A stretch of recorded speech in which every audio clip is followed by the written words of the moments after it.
Hi everyone, and welcome to the MKT 110 Introduction to I2.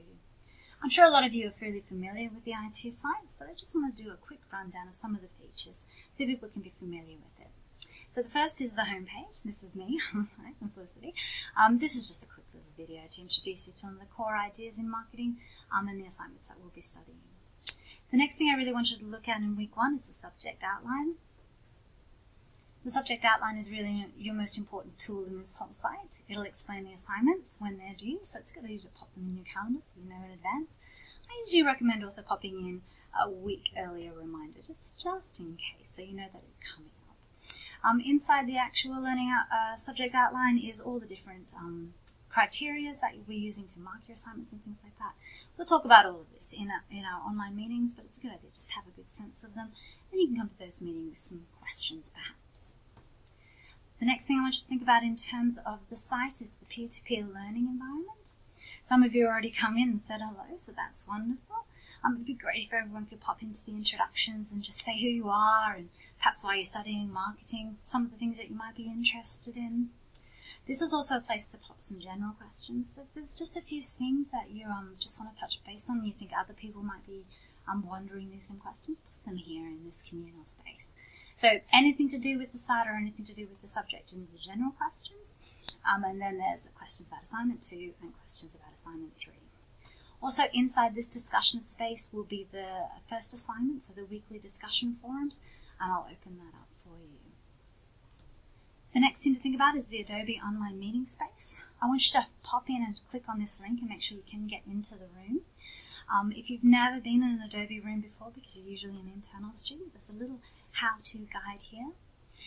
Each week, I'll pop up the dates of the actual meeting itself, and the first thing we'll do is set up a poll so we can find sort of a generally communally agreeable time for us to have our online meetings.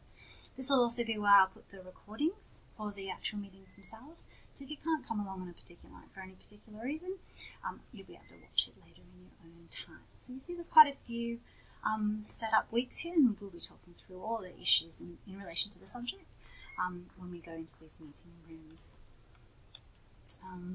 The next thing to have a look at is, of course, your topic modules. This is where all the content is. So if you just click on this link, inside the link itself, you'll find the list of topics for the weeks that we're going to be studying. There's a bit of an overview here, the objectives for the week, some of the essential readings and some suggested readings if you want to go a little bit further in this topic area. And then there's some online lectures and some online tasks for you to have a look at. So just scroll through here. Please let me know if any of the links don't work for you. Sometimes with the online videos you do need to be in the right browser. And it's the same with the online lectures as well. The online meeting room. I often find that Firefox and Chrome are the best ones to use for that. But if they don't work, please just let me know. Another really important tab to click on when you're getting familiar with everything is the Resources tab. Inside the easy to print modules are just printouts of the electronic source I just took you to. So if you'd like to print it off and write on it, or you just like working from a hard copy and don't like reading on the screen, these are available to you. Same with some lecture notes. Again, this is kind of repeat content, so you don't need to print everything off. Please don't feel obliged. These are just different mediums for people to help you with your learning processes. And we use these in the internal classes, so I don't want anyone to feel like they're missing out on anything. And then these are some how-to files, and these are just all sorts of tips about how to do things that might be relevant throughout the subject. So from report writing to presenting skills, referencing skills, referencing using Word, I find is a really good resource. A lot of students don't know how to use that technique, but it's actually really helpful, and it's good to practice these kinds of things.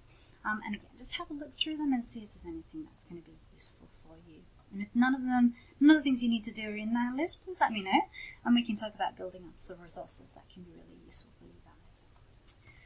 Other things to think about in this site are the additional resources. So there's links to the library, learning opportunities, and useful links to the university. So those will take you to Student Central and other support networks if you need them. So please feel free to use any of those things.